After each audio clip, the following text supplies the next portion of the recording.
Radiación.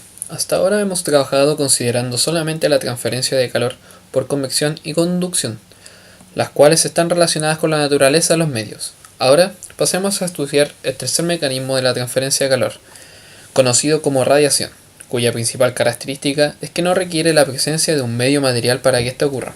Para su mayor comprensión es importante mencionar al cuerpo negro, el cual absorbe toda la radiación incidente sin importar su longitud de onda y la dirección.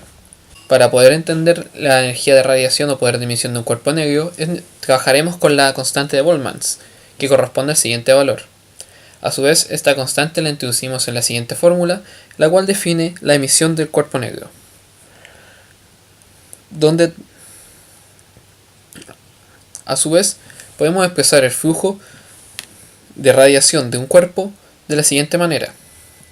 Así, podemos definir la emisividad de una superficie que representa la razón entre la radiación emitida por la superficie a una temperatura dada y la radiación emitida por un cuerpo negro de la misma temperatura.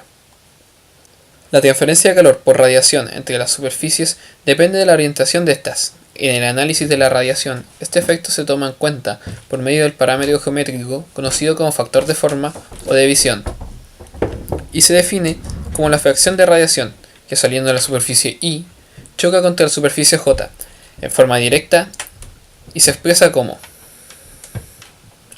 donde R es la distancia entre delta de AI y delta AJ, y θ1 y θ2 son los ángulos perpendiculares entre las superficies y la recta que une a de AI y de AJ.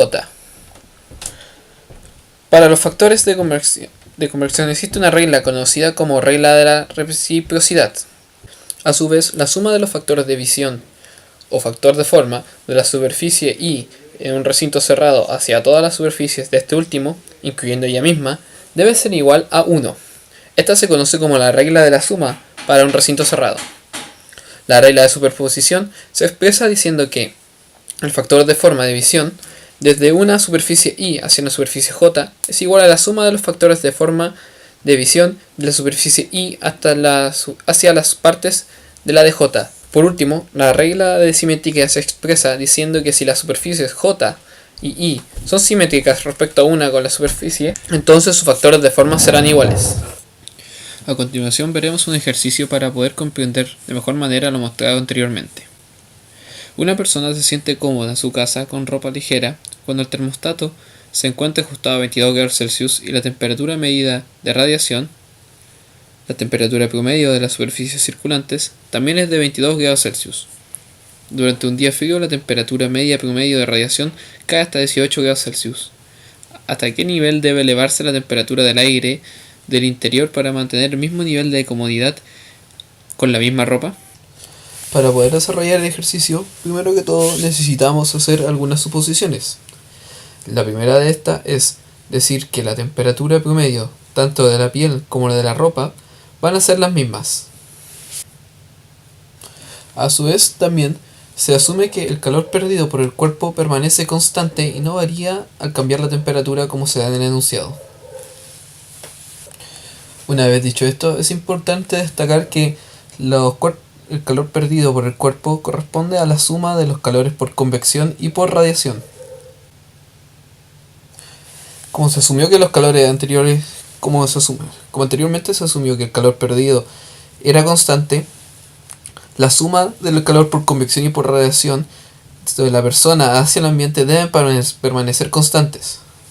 Es así como podemos calcular un calor sensible para el primer caso, que donde tenemos todos los datos, donde consideramos, como ya se mencionó anteriormente, el calor de radiación y el de convección.